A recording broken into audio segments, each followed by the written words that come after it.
to Freshly Forever, a podcast that gives you fascinating insights week after week. Here's your host, Vi Kumar.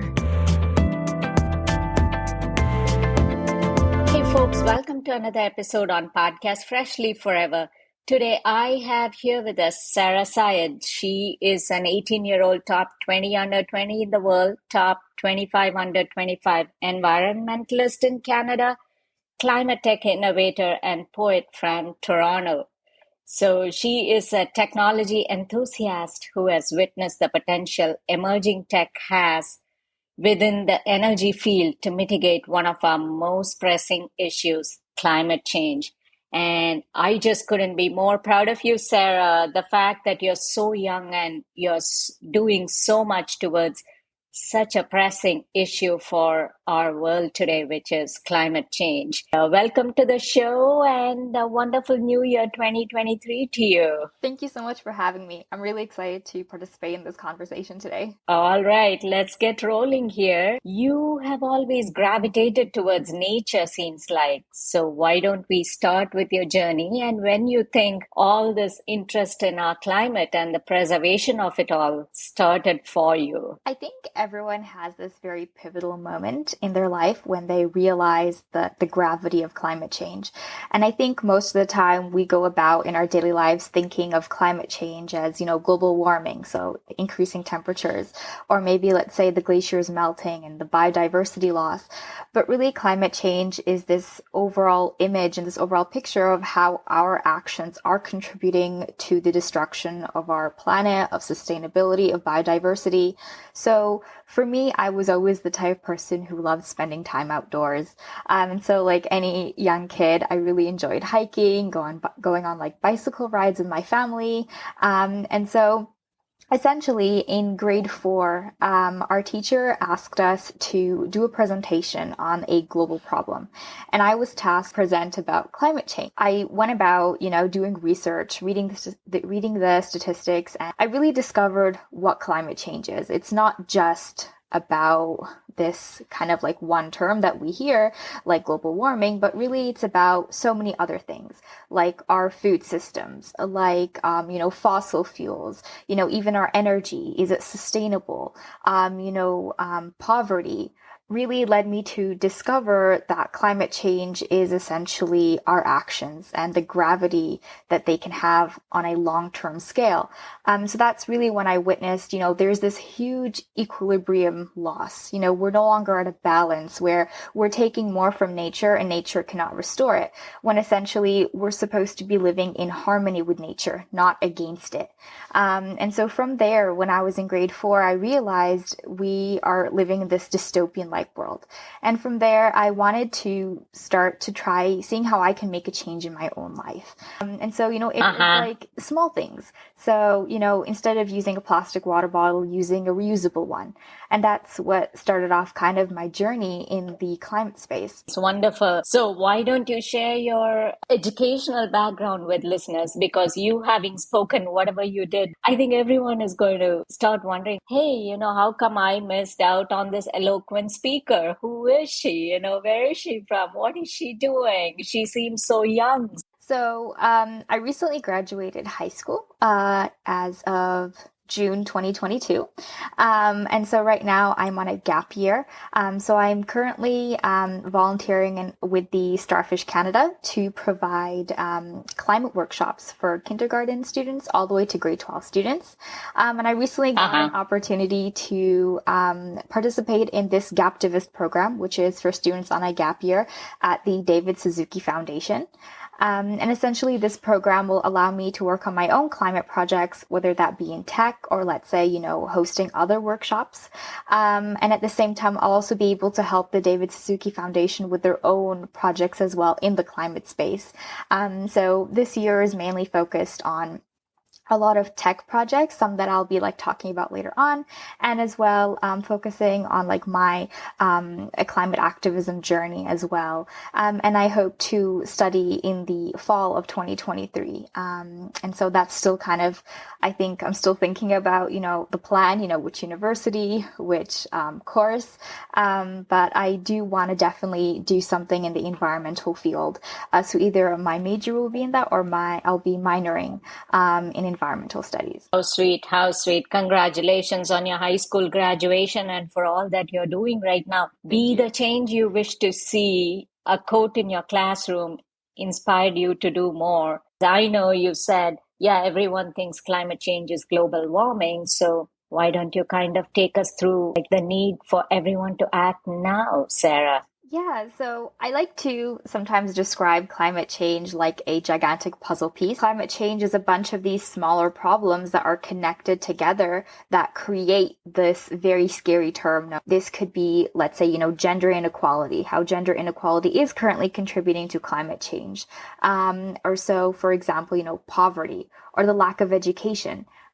So with the lack of education, for example, then many other young people, especially girls, they will not have the opportunity to contribute their ideas or their innovation that could potentially, help solve and mitigate climate change. Climate change, or really it's a global crisis that's impacting millions of people in the global south, as we have seen in 2022 with the floods in Pakistan that have killed over 1,700 people. And along with that, over 7 million people were left displaced.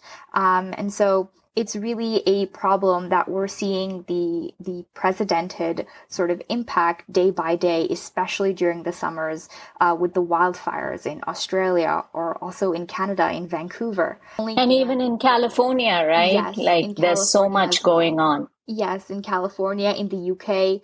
And so like estimately, I was reading a few days ago this report, and it was written by the UN, and it said that wildfires are expected to increase by 50% by 2100. We need to cut down on harmful human activities that are affecting climate change. So let's say phasing out fossil fuels and shifting to more cleaner energy like renewable energy, for example. And so by addressing climate change, essentially we can build this sustainable future, because right now we are at the edge of a cliff. It's how our actions today and tomorrow, how they will either shift gears and put us on the right track, or either we will continue down on the same track and no longer have a habitable planet for today's generations and even for future generations. And so it's really critical that we realize that it's really now or never. And if we don't act now, then we really aren't going to be having a planet to sustain anymore. What do you think prompted you to resort to STEM as an avenue with all the innovations and all the models that you're trying to come up?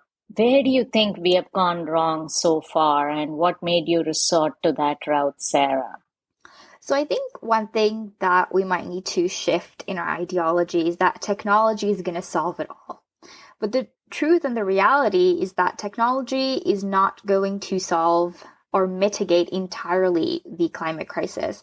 It's really a mix or a balance of technology, community, businesses, government, and as well, individuals. So, technology can help us to a certain extent. For example, if we are going to phase out fossil fuels, we need to shift 100% to renewable energy.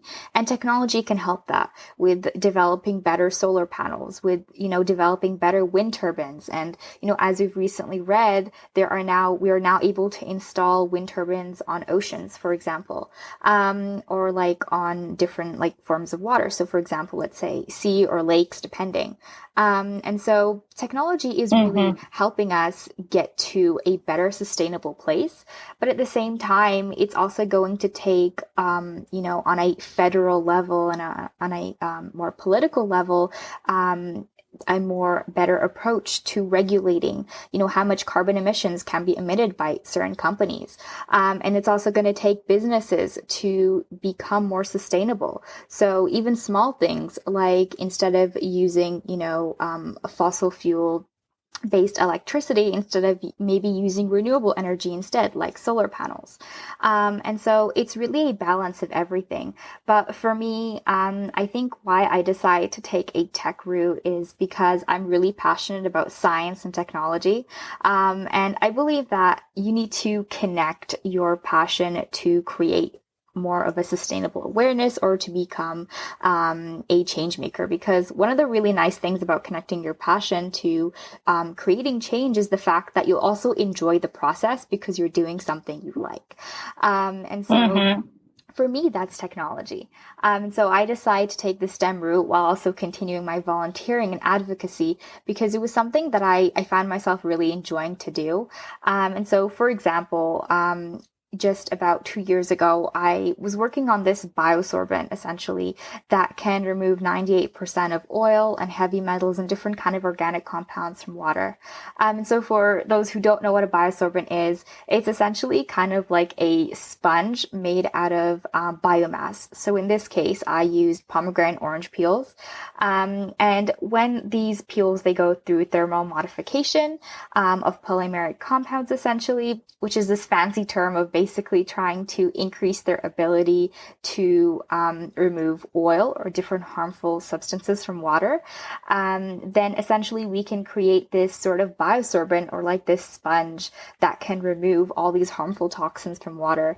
And what really led me or prompted me to work on this project was I was reading an article and read about oil spills. And it's something that we see so many times in a year. Like every single time we go check, oil spills on the news, we see it happens almost every single month in different places around the world.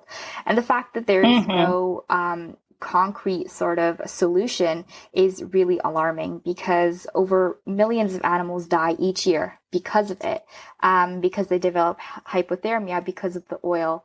And so it's really important that, technology can get us a part of the way, but I think it's also important to look at natural ways as well. So for example, planting more trees. Trees are a great way of decarbonization. And so while there are other technology, new forms of technology opportunities, for example, like carbon capture, which are these huge machines that can essentially remove like millions of tons of carbon dioxide from our atmosphere. I think that, we can have that to aid us, but at the same time, trees can also restore biodiversity loss. And at the same time, they can also act as a natural carbon reservoir as well. And so I think finding that balance between nature solutions and then also technology solutions is what we need in order to, progress significantly. I love that. The fact that nature can nurture is something we all have to keep in our minds every single day and not just abuse, our surroundings, right? Instead, we just have to facilitate stuff that can help us look at the future more optimistically. And you are the founder of You Are the Change.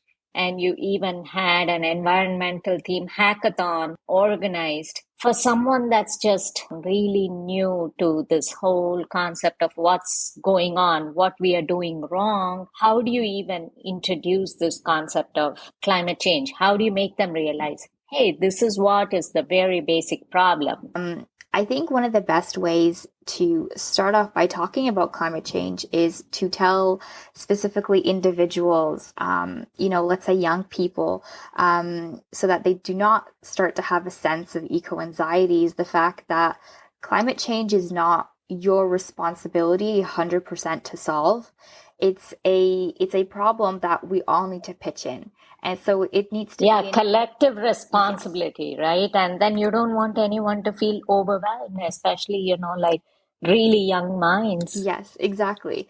So it's a really intergenerational effort. It's going to take youth, it's going to take adults, it's going to take, everyone around the world to pitch in and realize that our actions do have an impact, and our positive actions can make a better difference sustainably. So I think, one thing just to introduce sort of climate change and what I've been doing with the workshops that I've been hosting with the Starfish Canada is to sort of ease into the subject. So start off by talking about something smaller like pollution, how that's impacting our climate, and then talk about smaller solutions. Trying to take a more, token action approach is really important. So imagine if like everyone in the world said that my small actions don't matter, and then each of those people had one plastic water bottle. That would mean just by the end of the day, if they, let's say, decided to litter and not recycle, then that would mean we have 8 billion plastic water bottles already in our landfills, oceans, or let's say community parks, for example.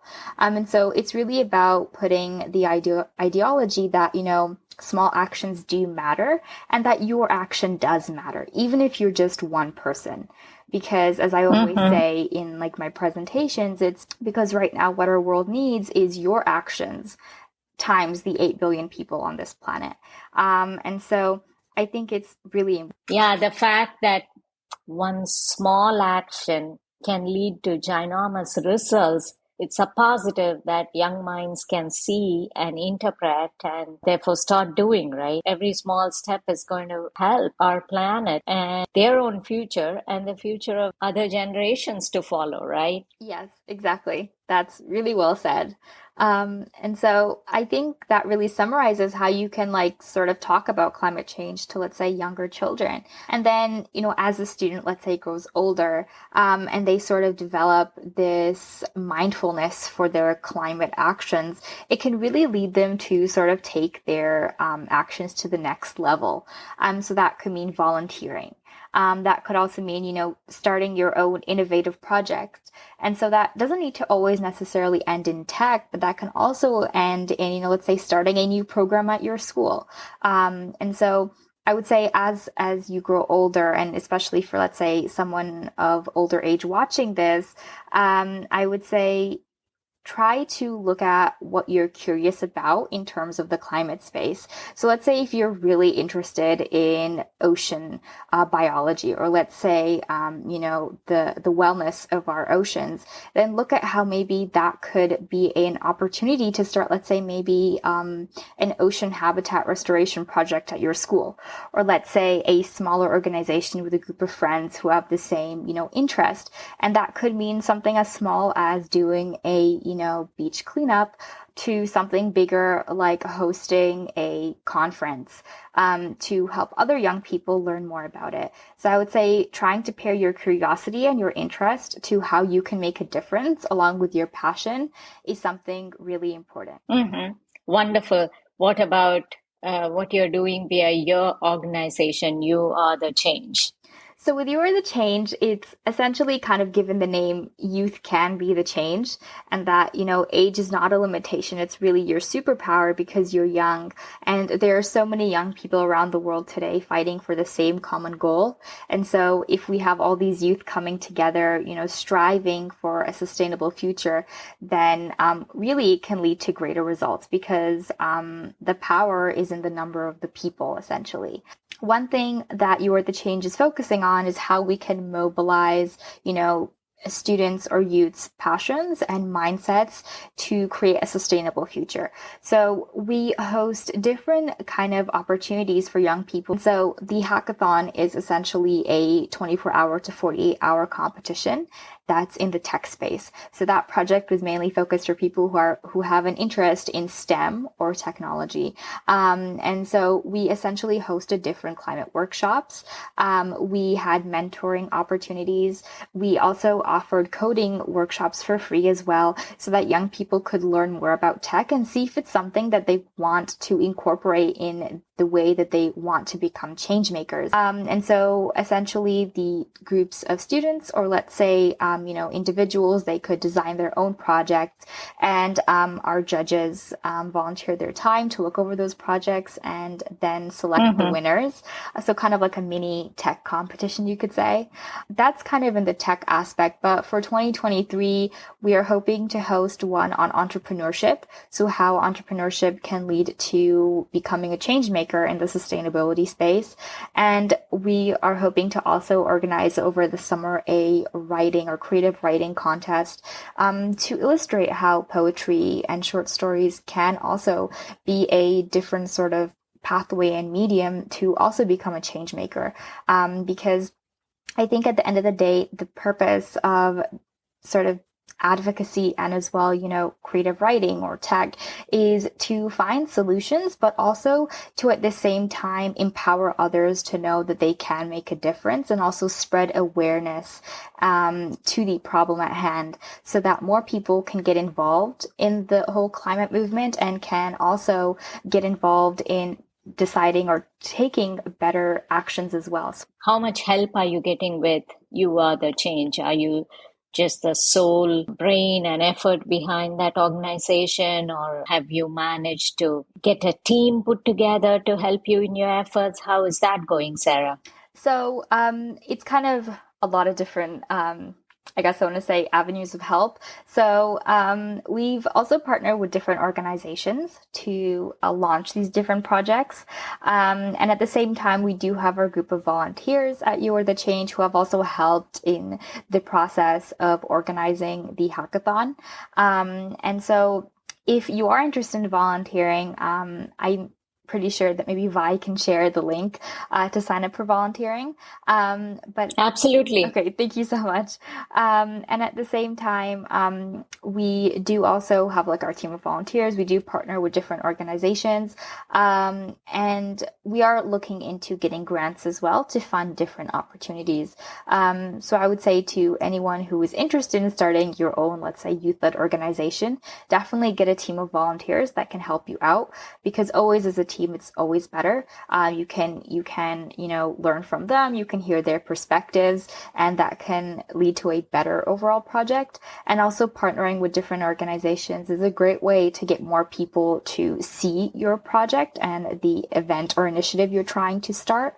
And at the same time, you can also, build a connection with different organizations that are working on a collective sort of goal. And so I would say those are the top three kind of help that I get. Okay, perfect. How do you introduce, or how do you even let this concept of sustainability, or that word even gel or sink in when you just talk to people? Do you just bring in aspects of preservation, conservation? How do you make sure that people understand what a sustainable future looks like around them and for the others on this planet? I think everyone has their own definition of sustainability. Just like climate change is like perceived in so many different ways, right? Yes, exactly. I think the best way to ask someone, or to talk about sustainability, is to ask them what they define sustainability as. For me, personally, I think a sustainable future looks like a balanced equilibrium. So this basically means that we are living in harmony to nature. This means that we are not having, extinction, for example, of, let's say, many species because of human activities. This could also mean, we are not harming biodiversity for our own benefit, for example. So, shark fin soup is a very common example of how, shark's fins are taken. And then at the same time, that is just used to make soup, but then the rest of the shark is and just thrown back into the water. And without its fins, it essentially cannot swim, so it dies. And so I think it's really about realizing that there are so many things that we don't need to do. And what that means is trying to minimize our carbon footprint as much as possible.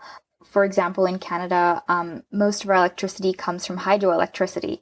But in the United States, according to different sources, renewable electricity for cars sometimes comes from as well fossil fuels. It's really important that in terms of having a sustainable future, we make sure that it's sustainable on all ends, from our ocean to our, forests. So this means as well cutting deforestation. The Amazon rainforest, for example, is a place full of biodiversity, but the fact that most of the trees are being cut down to start cattle farming is really, really unfortunate. I think in order to classify our future as sustainable, we need to have sustainability as the core on every single aspect. So as mentioned, oceans, our forests, our own daily lives as well. So this as well could mean, recycling better, composting, minimizing our carbon footprint, our ecological footprint as well. And so as well as, how can sustainability be incorporated in businesses, in government offices, for example. So that's how I would classify sustainability, a more, equilibrium balance sort of future, kind of how it used to be before we started introducing fossil fuels. Mm-hmm. Perfect. How can youth of today participate in any of these ventures? How are you or anyone else that's advocating for climate change leveraging resources needed to accomplish the goals that are common to this planet? It's not your goal or my goal, right?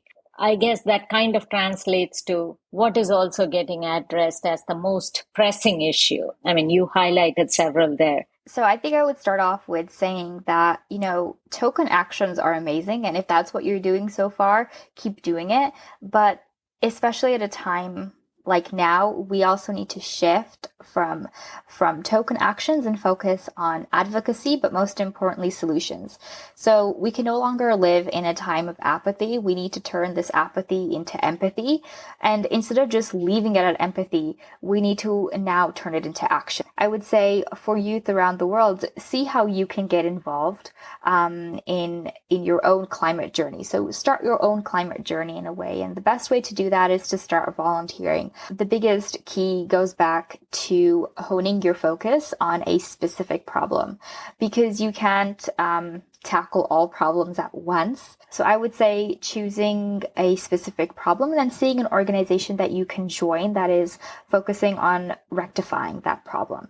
And then from there, you can take your own steps to create your own sort of pathway. So this could mean, starting your own organization that, let's say, maybe focuses on 2 or 3 of the connected problems, or maybe starting an initiative in the organization that you're a part of.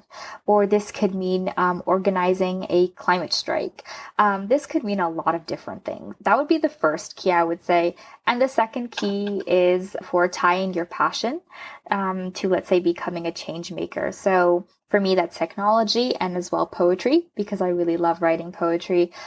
So I've had the opportunity to write a lot of my poetry and have it published in youth books across Canada to spread awareness on climate change. And so really any effort that you put into making our planet more sustainable or more brighter is not just a waste of time. It really does have an impact, whether you see it or not. It's either inspiring someone to start their own journey, or it's getting you to where you want to be in terms of your climate activism, and where you want to reach the results that you're.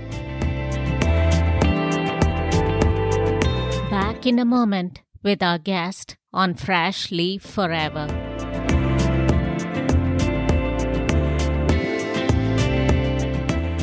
You are a speaker across the world advocating for climate change. And you mentioned when we even look at what climate change is, it involves several pieces to the puzzle, right?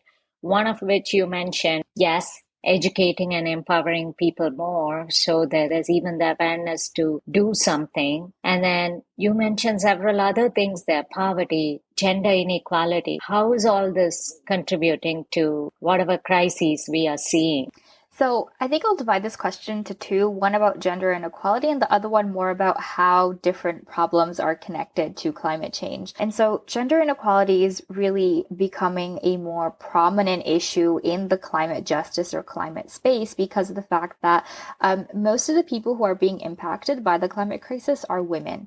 Often, most of the time, these women who are being impacted, they're not given the opportunity to have a seat at the table or have the opportunity to contribute their own solutions or their own ideas. Just as an example, we have seen with poverty the lack of water. It's really the women's job in some households in the global south to travel to get water for the family. And because of the water loss, because of global warming, we are seeing that 2 million hours are spent each year by women traveling to and from to collect water for their family. Gosh, that's just it's unfathomable, right? Yes. Sitting somewhere in a developed country as to what people on the other side of the globe are even going through. Yes, it's really devastating to read these shocking news and to realize how fortunate we are, but also how unfortunate it is that these people are not included in the conversation.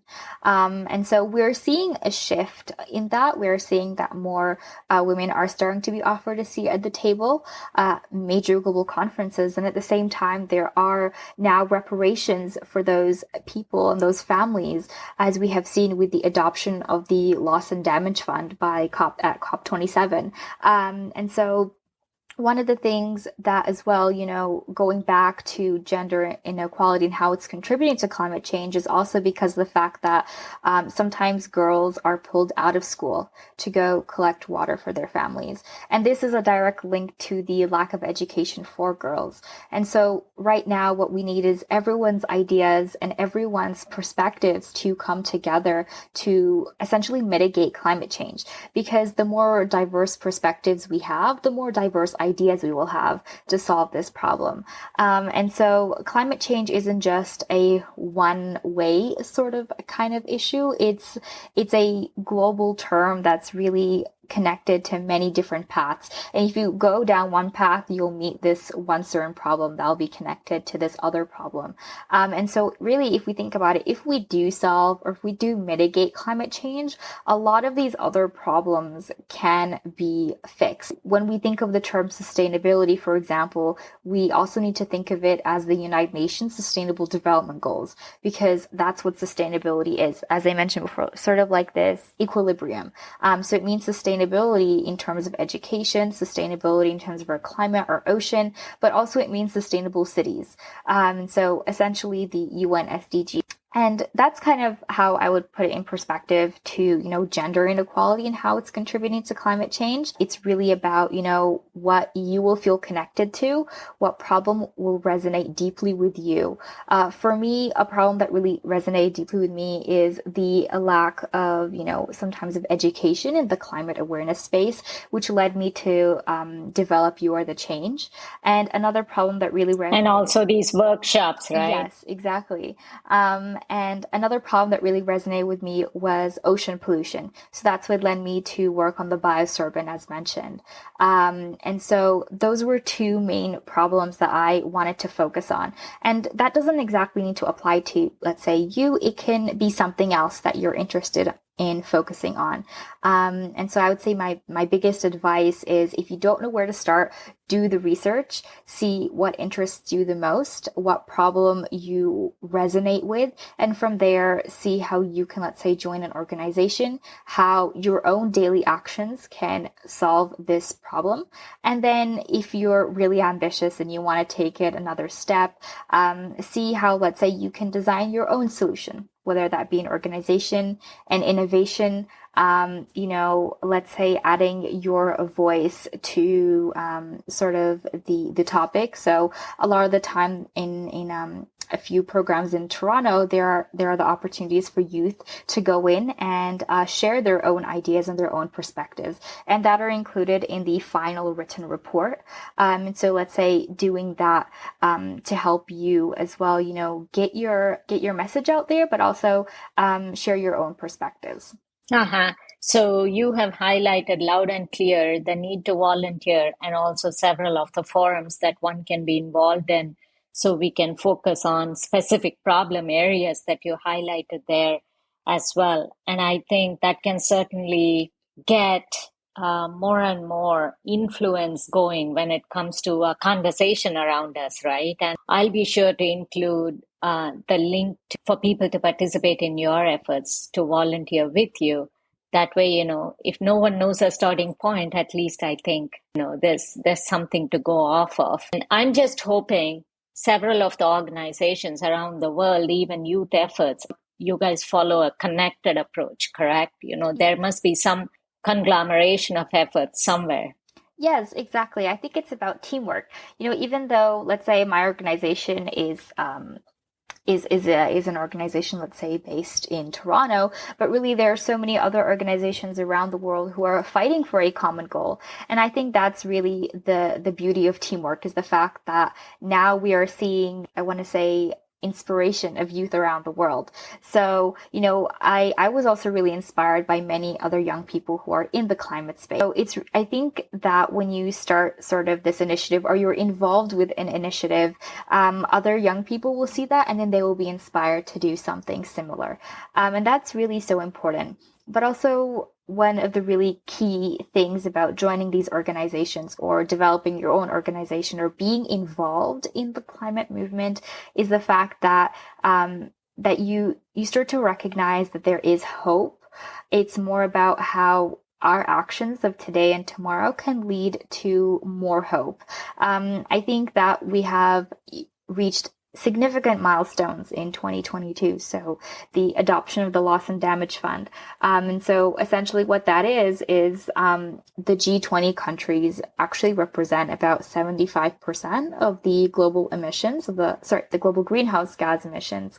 Essentially, at COP27, what the adoption of the Loss Damage Fund essentially did was to signify that, there are developing countries or underdeveloped countries that are currently facing, major impacts of the climate crisis. So going back on an example, Pakistan has seen over $30 billion in damages from severe flooding in 2022, as we've read in the news. But significantly, actually, they emit less than 1% of the global emissions. So we see that the G20 countries are the ones who are emitting a lot of greenhouse gas emissions, but it's the fact that these countries who are not really emitting that much are the ones that are suffering, because they are stationed in the global south as well. And so I think what's really important is the fact that that we are seeing change being taken. We are seeing action being taken, but it's not enough action just yet. In terms of nature, we have the 30 by 30 agreement at COP15, which is basically, 30% protection of all our resources and the protection and restoration of our land in terms of nature and sea needs to be done by 2030. And this is an incredible moment for, to restore all the harm that has been done in terms of biodiversity loss and, nature loss, for example. But this is also a time to realize that there's still more action that needs to be taken. And so one of the key highlights of being involved in these groups is that you get a sense of, I guess I want to call it fulfillment, that you're doing your part. You're trying to strive for a better sustainable future. And you're also advocating to ensure that, the people in the power, the people who are contributing the most emissions are also realizing that the need to act is now, and you're sort of pressuring them to have an impact, to have a more it's basically a role of creating awareness and then kind of more leadership outcomes focusing on sustainability, because that's what we need to do as youth and adults, and just so we can have a better planet for the future. And what about all of your technology stuff, Sarah? Your projects, the removing oil, heavy metals, and organic compounds from water using your orange and pomegranate peels and all of that. you have an AI-based transparent rotating solar cell initiative, IoT in agriculture to reduce water consumption, 3D printed biodegradable coffee pod, and then you're also focusing on the future of food and the room for growth there. So why don't you talk about all of your technology initiatives? I think we have finally come to your passion area where you are focusing your energy and contributing to this planet to address climate change. Yeah, of course. So I really am passionate about technology, most specifically in the nanotech, material science, and the AI space.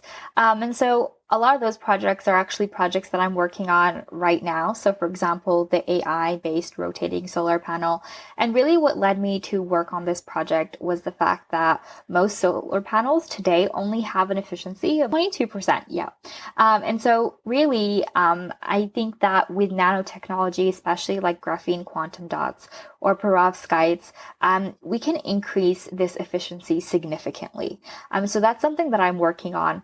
And as well, in terms of the biodegradable coffee pods, I actually worked in grade 9 on a project to design a biodegradable plastic made from sort of, again, peels. So banana peels and potato peels.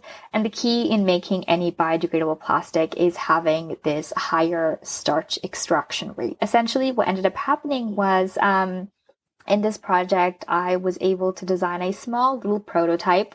And so right now what I'm trying to do is design a proposal to take this small prototype to a much larger opportunity, which is the 3D printing space, because the 3D printing space is only growing and it can really provide a lot of different opportunities. So one thing that I was really interested in is designing biodegradable coffee pods, because sometimes when we go make coffee in our like beautiful coffee machines, the coffee pods are not biodegradable, so they're made out of plastic. And sometimes as well, that plastic, even though it is recyclable, a fun fact that I recently learned after doing a lot of research was that some stations, let's say wherever you're from, for example in Toronto, some recycling plants in Toronto, they don't actually recycle that number of plastic.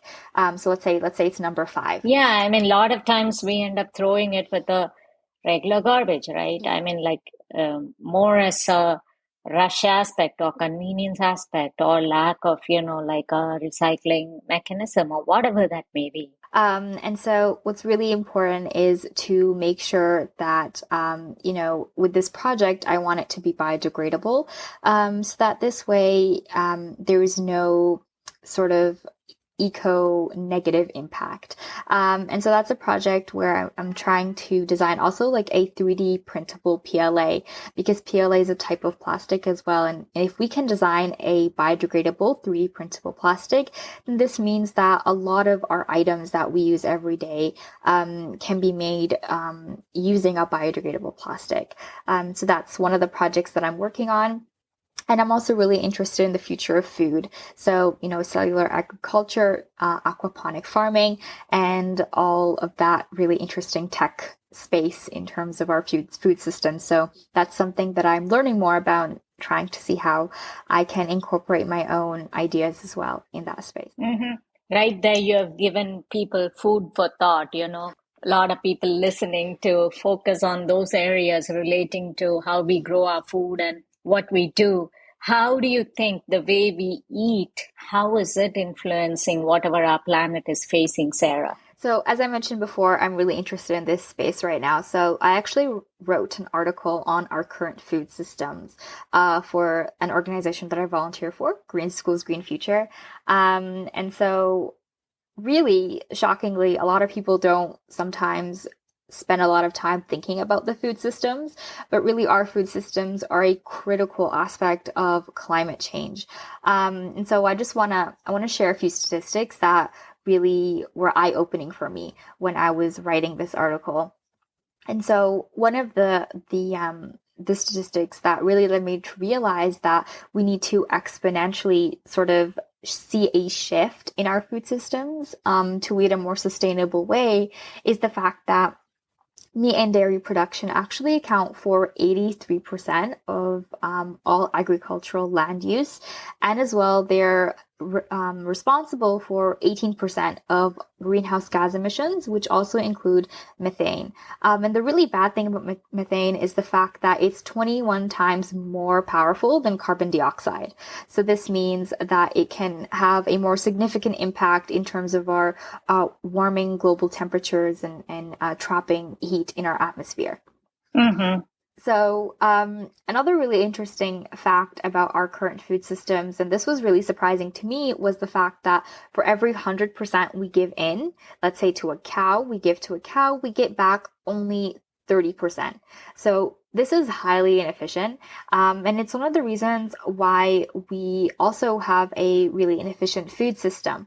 And so there have been a few milestones that we have accomplished in order to tackle this problem, which have been the technology of cellular agriculture, but there is also the rise of non-GMO organic produce and products, and as well aquaponic farming, which is also on the rise as well, which is really great because these new forms of technology are allowing people to sort of lead a more sustainable lifestyle in terms of our food and the way that we consume food.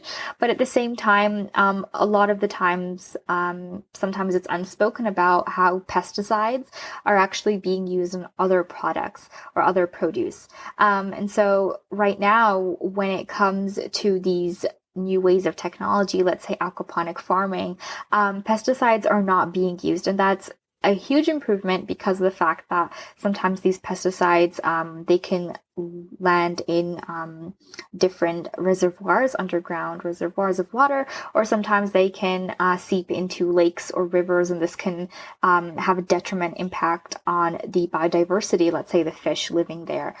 That would be kind of more from a tech perspective, but from a more, I would say, personal approach. And let's say if you want to lead a better sustainable lifestyle through your food systems, sometimes trying to have a balanced diet or including more plant-based options are solutions to have a more sustainable diet. But also, and something that is really significant that I think should be brought up a lot of the time is the fact that we do produce food waste. And so what this means that most of the time food is sent over to landfills and it decomposes, which produces methane. And according to one article that I read, about 7% of of methane emissions actually comes from alone just our food waste that is produced globally. Mm-hmm. And so really the solution to this is to buy what you need only and not really fall into the trap of consumerism, but to also include composting as a part of, let's say, your cooking journey. So any scraps left over can be put into a compost bin, and that can be used to create a more like nutrient-rich soil, which can also help grow better organic food in the short-term future as well. And so that's kind of what really led me to start to look at how we can use food scraps to incorporate in our technology, because pomegranate orange peels, they're often just thrown away. Almost, I think, 1 million of these pomegranate orange peels are thrown each year. But for me, I really like to see how we can take something that we consider as a throwaway item and see how we can upcycle it to create something that can be of value and can really help restore and design a different solution. Reuse, regenerate, and just make the most of it, right? Your role as a climate change activist, innovator, but also a poet, you mentioned that as well. How do you have time to do so much, and what have you found to be the key to succeeding without facing a burnout type of situation, Sarah? So I think I want to say right off the bat that I don't think anyone goes into the climate space knowing that they are sort of going to become a climate activist. That was something that just sort of happened when I kind of got that label. And so I think what you have to realize at first is that you should be doing this because you truly do care and that you want to have an impact. And really that's what kind of that's how I started. I realized that I want to have an impact. I want to design solutions, but I also want to volunteer and be a part of that, youth-led movement. But I also want to incorporate my passions with this. And so that's essentially what led me to this whole journey. And then one day I was asked to speak at this conference, and I was labeled as a climate activist. I was like, okay, well, that's interesting. Um, Uh-huh. so I just want to say that right off the bat, because I think that going into this sort of journey, it's really about how you as an individual can have a difference and how you can be a change maker. Because at the end of the day, I think we all want to reflect back on the next on the previous like 5 years, 10 years, 20 years, and see the internal growth we've had, but also the growth that we've been able to reflect on this planet and how we've been able to transform it into a better place. And if you were to focus on, say, future outlook for us and say, hey, here is my plea to you listeners, very minimally focus on these 2 or 3 things to start with, what would those be, Sarah? I want to circle back on your previous question just to answer this question as well, because I think I do have, 2 or 3 main points just to kind of conclude. The first would be, Sure. okay, thank you so much. So the first would be in terms of finding the time and the balance. I think it's about having an agenda set up the best you can, and really making sure that you're not kind of taking more on your plate than you can actually eat. I think that's maybe a term. And so managing your own schedule is something really important, because I think everyone knows how much they can do, and it really varies. And I think that's one of the things that, as an individual, you have to look at. But something that has really helped me tackle a lot of projects at once is the fact that you need to also set time each day to yourself. And so a lot of the time people think it's about, I'm going to work hard, this entire month, and I'm going to take a break next week. It shouldn't be like that, because that way you will face burnout. Mm-hmm. And so it's about, taking a break in between. But also another really important thing is consistency. And this leads to my second point, which is having a growth mindset. So consistency and persistence is really important, but there is a huge difference. You should continue to persevere towards that goal, but at the same time, you should be consistent. So let's say doing 1% each day versus 30% in one day and then leaving it for an entire week. This could be, let's say, for an example from my life, the projects that I've worked on, it was about doing a little bit each day, breaking it down. The first day I'm going to do research. The second day I'm going to try building prototype 1. Day 2, I'm going to see how I can improve it, something like that. And so it's really about going into the project or whatever work you're going into with a growth mindset and realizing that you can make a difference, but it's not going to be easy right off the bat. It's going to take time. And so one of the best ways that I like to motivate myself, because I think self-motivation is so important, is saying, differentiating between success and failure. And so for me, success is really how willing I am to not get the result I'm looking for. And so let's say if you're innovating, you're developing your own organization, and let's say your first project or your first event, you had only 30 people sign up when you expected, let's say 50.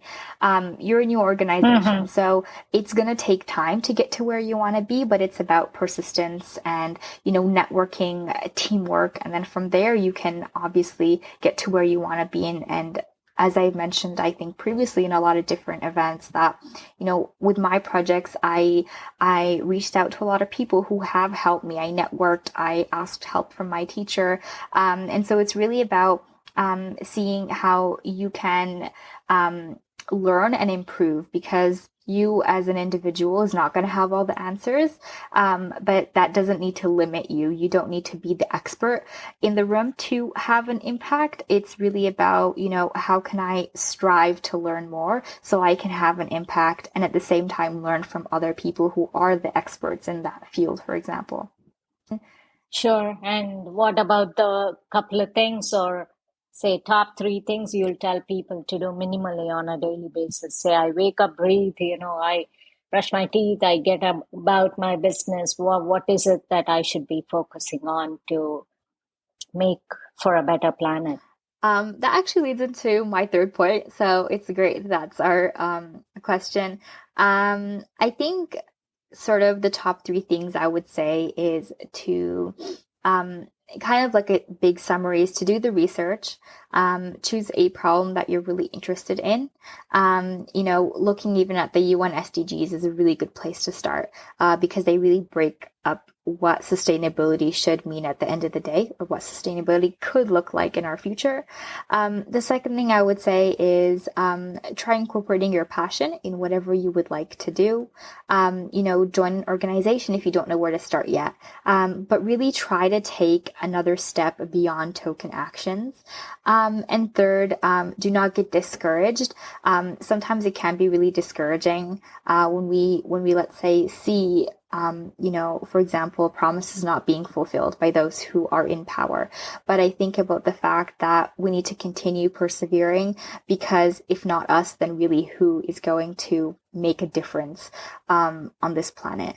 And so we really need to make sure that we are sort of collectively coming together, even though maybe not literally, since some of us are in different places around the world, at least metaphorically, and let's say through the youth organizations that we are seeing, that we are sort of coming together, working towards this common goal. And so last bit of advice would be, do not lose hope. Really, we do have hope, but we can't just have hope. We need to accompany that hope with action. And so the best way to do that is to see how you can incorporate in your own life action, which will lead to hope. Mm-hmm. Exactly. And that's very beautifully said, Sarah. But that's great from an advocacy standpoint. But like you said, what one can do in their own lives, would that mean, hey, grow your own vegetables? Would that mean eat more plants? Would that mean recycle more, focus on composting more? Or would it mean educating people more about it? What is it that one should do in their own daily lives? Just so, at least at the very granular level, somebody can take small steps that will make big changes or that will contribute towards big changes. So I think you really summarized it pretty well. There are many things people can do.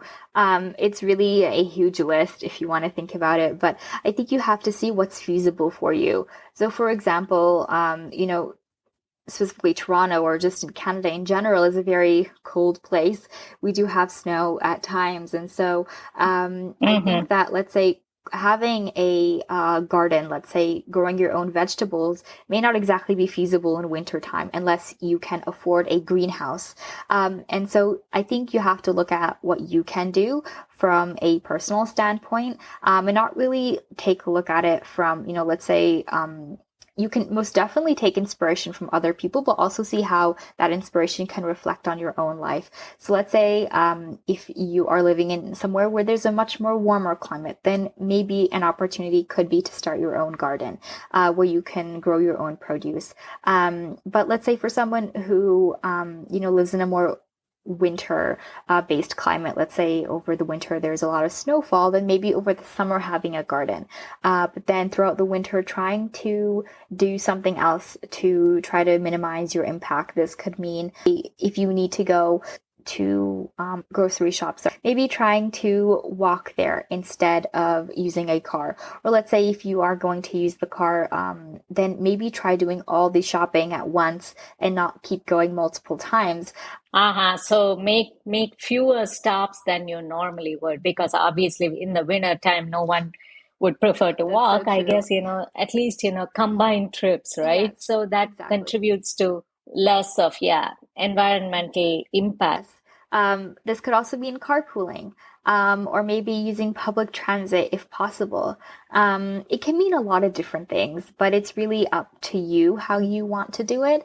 And then instead of just maybe leaving it to your own personal individual life, maybe try taking that change to your workplace. So maybe try to inspire your coworkers to use let's say, a recyclable coffee cup, or to bring their own coffee cup. Or a stainless steel water bottle, right? Exactly. And so I think it's really about sort of that encouragement and that awareness that needs to be brought towards this conversation. And also, I think, since we're talking about workplaces, businesses as well can provide an incentive. So, for example, in specifically Toronto, now you have to pay for, let's say, if you want a bag for your groceries, or let's say if you want a plastic bag. And so this really is pushing people to carry their own reusable bags with them whenever they go shopping for grocery items, because then this way they have their own reusable bag, and we're limiting as well plastic waste and waste in general. And this way people are essentially reusing the same bag over and over to help in that like shopping process. So there's a lot of things. Essentially, I think it's about seeing what you can do, and if you don't know what you can do, I think Google has all the answers sometimes. And so really Googling how you can have an impact or small changes that you can make as an individual is something really important. Fantastic. Yeah, it's been a few years at least. Sitting here in the Western world, we all say we are big into innovating this, innovating that.